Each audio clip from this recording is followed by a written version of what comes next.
Radio Rahim here with David Higgins. I would have to estimate, and you can correct me if I'm wrong, would this be the biggest promotion of your career thus far? Oh yeah, most definitely. What's different about an atmosphere like this, the height of visibility that you have when you have a champion coming in the ring to try to unify belts? Oh look, when Joseph first started out, there was no government funding of boxing, hard to get sponsors, he didn't medal, so we really had to scrap our way up from the bottom the hard way, and that gives you a real belief, so that when you get to the big stage like this, you've seen it all. He's been around the world as an amateur, he's boxed I think nearly twice as many rounds as Anthony Joshua. People forget Joseph's unbeaten, he's never been dropped. Joshua has been dropped, so Joseph probably has a better chin on paper. He's faster, so we have real advantages, and that's where our confidence comes from. So we're actually enjoying being up here in this momentous intercontinental unification bout. It'll be one of the biggest sporting events in the world this year. We've left no stone unturned in our preparation, and so we are really confident. We've seen the press conference just occurred, and you got a couple laughs there at the outset. You seem to be winding Eddie Hearn up a little bit. What's the relationship been like in building this fight, making the fight in the first place? What is your relationship like with Hearn and matchroom boxing? Well, like I said, he's definitely the second best promoter in the world. He's been damn good to work with. He's honest. I think he's good for boxing. He cops a lot of unfair criticism. We've had to sign off numerous multi-million-dollar contracts. We have no problems, no disagreements. I think he's good to work with. And of course there's some banter, but the teams work well together behind the scenes. Anthony Joshua is the best known heavyweight champion, but there are two others, yours being one of them. As a promoter, what is the most important thing that you would say to getting your fighter's name out there and really getting him the respect he deserves for wearing the crown that he has?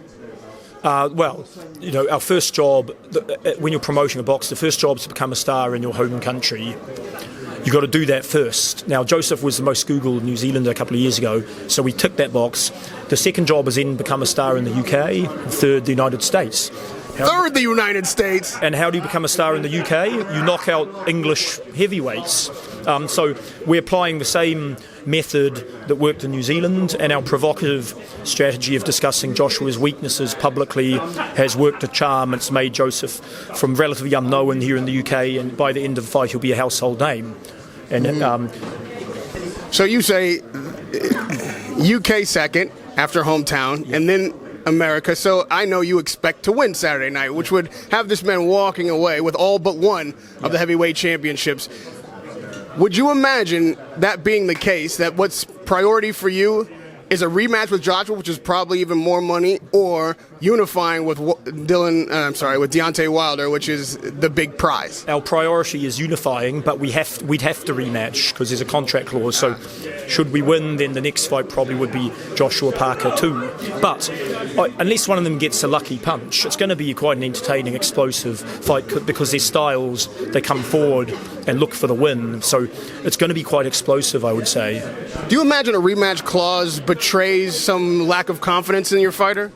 No, it's risk management. If Joshua commercially is the A side, and if you've got the A side commercially, of course you'd put a rematch clause in just in case something happens. It'd be silly not to. Anyone else, if I was Eddie Hearn, I would have done the same deal. And lastly, if your fighter is successful Saturday night, his name is going to rocket star right up to the top of the boxing's and everyone's tongue. What would be the biggest advantage to him if having that happen, and knowing him personally, what do you think it would mean to him to be able to Joseph carrying the hopes and dreams of New Zealand and Samoa. To put things in perspective, Samoa, an island nation of only 250,000 people. The Prime Minister of Samoa last Sunday declared it a national day of prayer for Joseph Parker, and nearly every single person in the whole country stopped and prayed for Joseph, and the Prime Minister spoke to the people. That means a lot to Joseph Parker. So I don't think there's going to be a national day of prayer for Anthony Joshua in England, is there? And Joseph respects that and is carrying that into the ring, the hopes and dreams of most New Zealanders and Samoans. So it's a team of nearly 5 million rather than a team of just Joseph Parker. Radio Rahim with David Higgins with the big show Saturday night in Cardiff. Good luck to you and your man. Radio Rahim with David Higgins, promoter of Joseph Parker.